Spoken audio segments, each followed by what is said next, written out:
we doing today?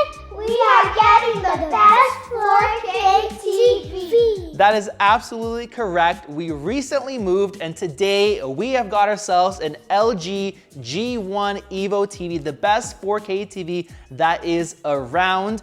I've looked into OLED TVs for a long time. I have owned one in the past, but this is the real deal. We want something that's high quality, it's gonna last, and that is why we are getting one of these. So there's multiple reasons why this is the best 4K TV. Now the first one is obvious, and that is the fact that it is OLED. So we've had QLED TVs before, obviously LCDs. We still have an LCD display. It's the only one we kept moving here. We try to get rid of as much stuff as possible. And I was asking Noah if he remembered anything from that TV and what stood out. And what did you tell me, Noah? That it turns off a tiny bit of the screen that is pitch black.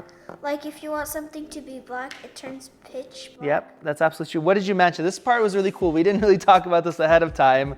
You mentioned your watch? Everything around it is bright, but the parts that needs to be black are pitch black.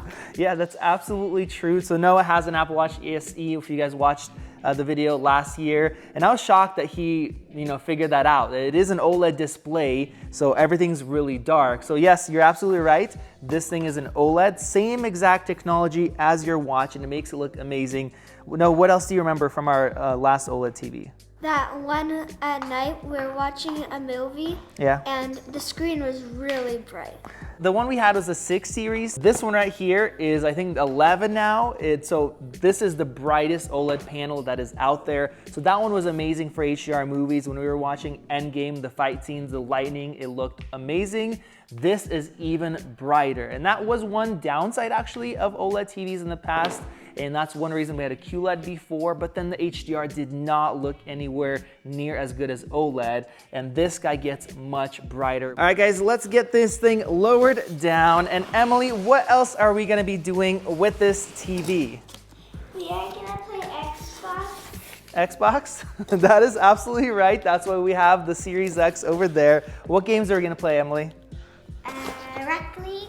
Rocket League, yes. So that's another awesome thing about this TV is 4 HDMI 2.1 inputs for 4K 120 Hertz high refresh rate. Along with that, Dolby Vision.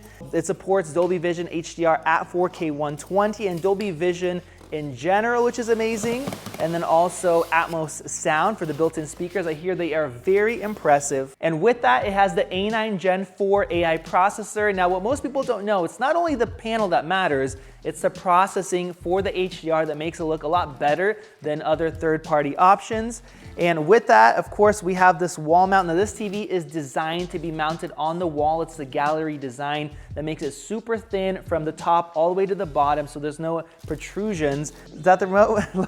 Let's get the remote out. Of course, LG has their Web OS, and this thing also supports hands-free, so it'll actually listen to you for commands. And then I think one of the biggest deals with this TV is the 5-year warranty. So people have talked about burn-in issues. That's always been a concern. Well, LG has done such a great job that now they're giving you a 5-year warranty, not a 1-year or a 2-year, that there is not gonna be any burn-in, there's not gonna be any issues, and if something does happen, then you'll be covered. And the crazy thing is that even though LG made this TV better in every single way, they lowered the price by $500 compared to last year's model. And that is the next reason why it's the best 4K TV. So if you guys want to check out more info, I will link the page down below to BuyDig that is working with us on this video. So thank you, LG. Thank you, BuyDig. Go ahead and check them out. And we are going to go ahead and get this TV set up. So it's been a bit since we set up the G1, and I want to give you guys my experience, both some things that surprised me, some things that are very unique to the G1, along with a few downsides. Now, we set this up in this little cubby above our fireplace, standard for older homes. Now, I cannot wait in order to remodel this spring, make a nice modern fireplace, and put the G1 flush on the wall. So that is what the G1 is designed to be, a flush-mounted, slim TV that looks amazing on your wall, and it doesn't stick out like an ugly thick box on there. With that, there are no legs included in the box. box. You can't buy them separately, but it does come with a wall mount that is flush, so you can still mount it to, you know, a TV stand if you want to do that, like what I did. But as far as setup, this was the easiest one I've ever done. I did everything with my phone. It was super quick. And then once we got it set up, man, this thing looked amazing. I did some tests side by side with my LCD that I had there that fit in, and you just cannot compare it at all. Obviously, OLED, the black levels are amazing, but the HDR, the difference is shocking. Even SDR, it is just crazy. I'll get into that in a sec. Now, hooking up the Xbox, everything worked out of the box perfectly. Supported 4K 120, supported HDR, Dolby Vision. I went and I toggled 120 Hertz, and we were playing Rocket League at 120, and it looked amazing, super smooth. We've had the Series X for almost a year now. This is the first time we were able to play at 120 Hertz.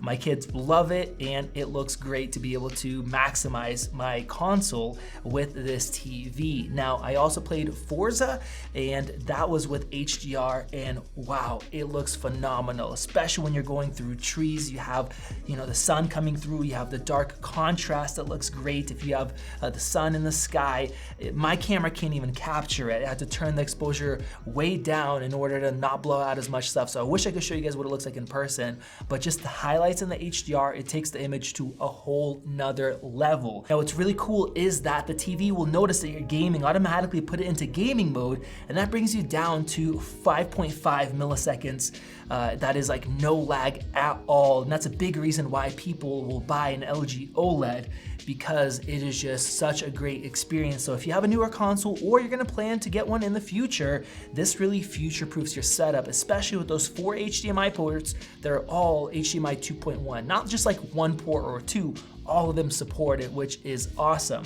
Now, moving on to videos and movies, man, it is better than I expected. I had the Series 6, that was a little bit too large for this setup, but this takes it up to another level. Colors look astonishing. Once again, I wish I could show you exactly what it looked like, because I can't. It looks way better in real life.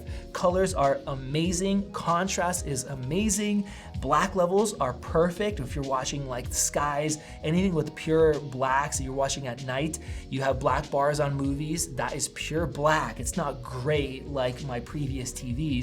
It's amazing. You do not have any blooming or anything like that.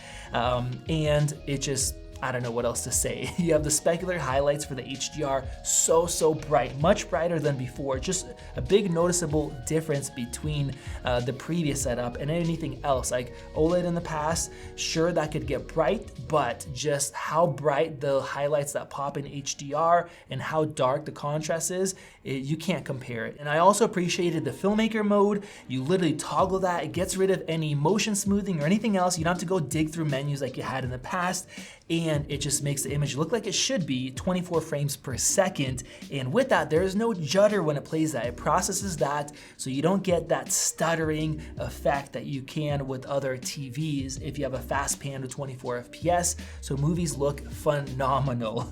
Now, on top of that, if you're somebody that wants to use one of these as their display for their computer, man, it's a great option. A lot of people are doing that now. You don't have to spend $20,000, $30,000 for an HDR editing monitor, or even 6K like I did with the Pro Display XDR. This screen gives you super accurate colors, 10-bit support, HDR support for grading. So it's a really cost-effective way to use that if you're somebody that works with photos and video. And with that, one concern was burn-in. And like I mentioned at the start of the video, as far as these new EVO panels, they use less power to reach the same brightness, so burn-in is much less of an issue. It wasn't that bad of an issue before, but now it is so good that LG is giving you 5 years warranty, not a standard 1-year warranty like other TVs have, 5 years, so you can have confidence that you're not going to have any issues. So if you want to use that as a commuter monitor, you definitely can. This TV has ATSC 3.0 or next gen TV, which is basically like back in the old days, we could just turn on your TV and you get a bunch of free channels, but it is next level. And this is one of the few TVs that have this, so you can actually have 4K over the air air, HDR over the air, up to 120 over the air. You can have Atmos sound. So that's another thing that in future TVs, some of them are gonna have. It's gonna take a while to go down to lower price TVs. But if you buy one of these, you are future proofed and you'll have access to a bunch of channels, but with really high quality. I currently can't use a sound bar. I'm gonna wait till I have everything set up and maybe I'll do a home theater system or a sound bar. But compared to my last LG TV, which had amazing speakers for a TV, this took it up another level. And I don't know how they're doing it with such a small, slim TV. I think there's up to 60 watts or so of power, and it got way louder than I expected. It also sounded better than I expected. And I'm used to having to go up to like 100% and want more volume out of built-in speakers if you have to use them like I was. But here, I didn't have to do that. I could actually turn it down and have more overhead for, videos or movies that might be a little bit quieter to have that access. So overall, I am even more impressed than I thought I would be. This is the size that I wanted, the setup that I wanted, and it takes my previous OLED experience to a whole nother level. And of course, it is future-proof with the hardware, with the inputs, and has a really nice warranty as well. So if you're looking for something that you know is gonna last a long time, you'll have all the inputs that you need, has really great HDR, great brightness, especially for an OLED. This is the one that you wanna get. Very low reflectivity, even in bright rooms, it performs phenomenally. I would go and check it out. I have the link down to BuyDig down below. So thank you, BuyDig. Thank you to LG, and you guys can check that out. Go ahead and click that circle above to subscribe if you guys want to see more videos. Check out one of those great videos right over there. This is Max, and I'll catch you in the next video.